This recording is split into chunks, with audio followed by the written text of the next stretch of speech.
Okay, good day everyone. So, I'm Christine, no?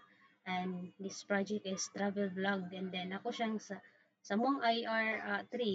So, ako siyang ginungagag login sa login and then ang offers and then ang booking. So, three modules. So, dito sa kuan, wait lang. Dito sa login first. So, syempre,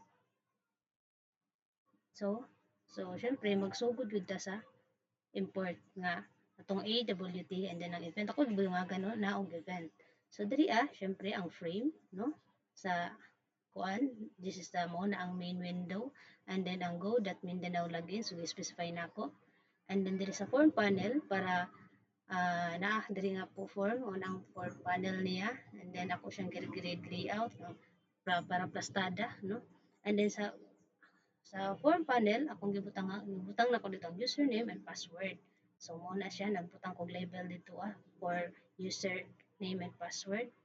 So, sa next, ang message level, which is kung mag-login lang ko diretso diri na-login ako na siya yung message, please fill in all fields. So, mo na siya nga part diri And then sa button panel, which is kaning login, no? Mga nag-specify na akong login and then ang background, no? And then ang plastada niya. So ang login akong gi-add dito sa bottom panel.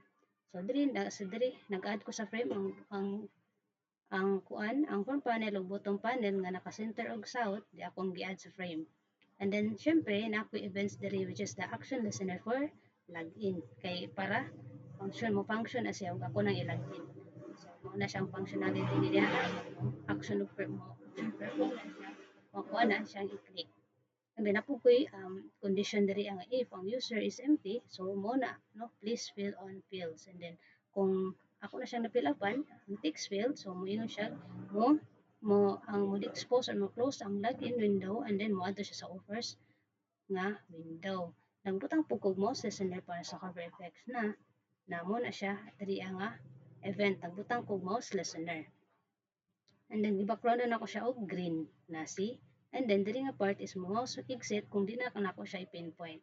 Okay, so syempre nag-window listener para kung i-click ang X is mo-close ang button. So mo close na siya kung ako na siya i-click. Okay? So diri na ta proceed na ta sa kuan, Chris and then password.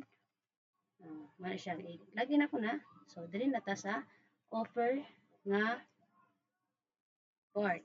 Okay? So diri sa offer na but na ni sa ako ang ana ni sa second na ako no na present na nako ni which is ang akong i-explain ni ang way functionality ato is search kaning search and then book ang akong i-add. So diri nagyapon tay navigation bar and then ang label so sa search bar no nagyapon ta din nagbutang ta din ang background and then ang color search button pod diri ta sa search button which is ako na siyang gibutang ang event no gibutang na ako siyang action listener syempre kung mo action na siya mo type ta din mo search dag tahay bugak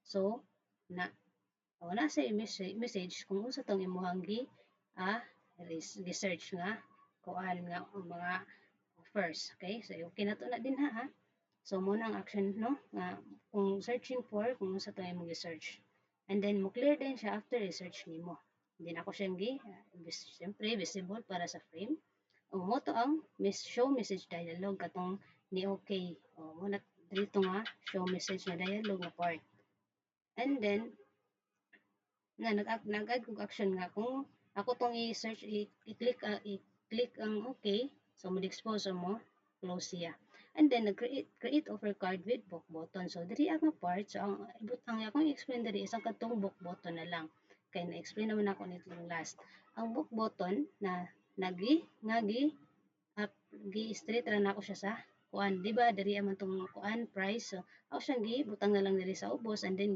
line na lang na akong book.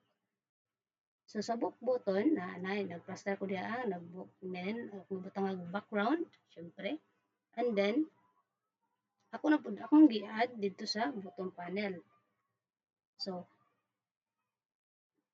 ang book button gibutan akong event handler no gibutang gi plus ko na ng action listener para nga kung ako na siya i-click na mo perform and then mo ang kaning parent is mo na ang frame nga akong gi-call nga kung ako na siyang i-click ang button is close na ning offers nga window and then moadto na pud siya sa booking nga window. Okay, so ako na i-click. I-click na ko na. So diri na pud ta sa booking. Booking nga part. Diri pud sa booking nga part na. So diri sa booking nga part syempre naagihapon na to ang title dira and then the navigation bar and then dito ang header nga exciting booking form. Okay? So diri ang part na frame, syempre di mawala ang frame and then ang panel which is the navigation part, no? Na gista nato din ha ang mga background, mga preferred sizes and then say ang most exciting booking form nga ato ang di fontan, no? Basta na itong font. And then, diri sa form area, which is kani, mo ni ang form area nga, nabutangan na itong full name, contact, and travel date. So, sa travel date, dibutangan rin ako ng placeholder effect, which is focus listener. So, sa focus listener mong good, kanang makita na to sa Facebook, ba nga ini-click na to, mawala tong kani siya nga part. Muna ang ginatawag nga focus listener nga. I-click na to na, so mo erase yan kalit. No? Muna ang focus listener. So sa error message, so nag-error message siya pareha sa login nga ina nga i-confirm booking na nato, di na pwede. I-complete din na nimo fill up. Okay, so muna ang error message. So kung gipang add ang name, contact, ug date diri sa form panel para na makuan makita and then syempre para sa empty para sa spacing and then ang error message no nga gi-align nato diri sa ubos ha travel date. And then ang form panel gi-add nato sa frame para makita. And then ang button is ang confirm booking and then ang back to offer. So ato siyang giplastada sa southwest sa ubos na syempre makita man no muna siya. And then nagbutang kog events no ang nag-add kog action listener nga if ang name field ang contact ang kaning travel date is wala siya missing and di sa kag confirm booking so di pud na siya mo proceed. So dapat else nga booking confirm for and then plus ang name field and then mag-get na din ng text and then kani nga pag human sa name mo kasi mo kuan po ni makita po ni kani nga tawag ano makita po ni kani so ato na ning i-proceed so Christine mag-book na ta Christine Bisin and then contact number 0909 and then sa travel date which is di ba ang una is 1 04/20/25. Okay.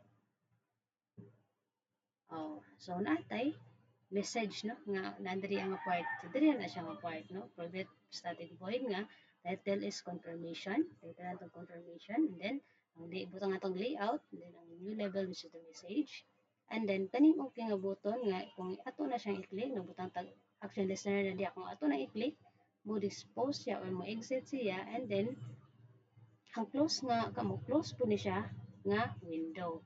So ako nang tryan din ha. Okay. So na-close di ba? Mo na siyang pasabot diri nga part and then ang okay button gi-add na ko sa dialog. So ang dialog gisize na ko siya og with nga 300 og 150 para gamay lang siya kay message ra magud siya. Okay? So that's all and thank you.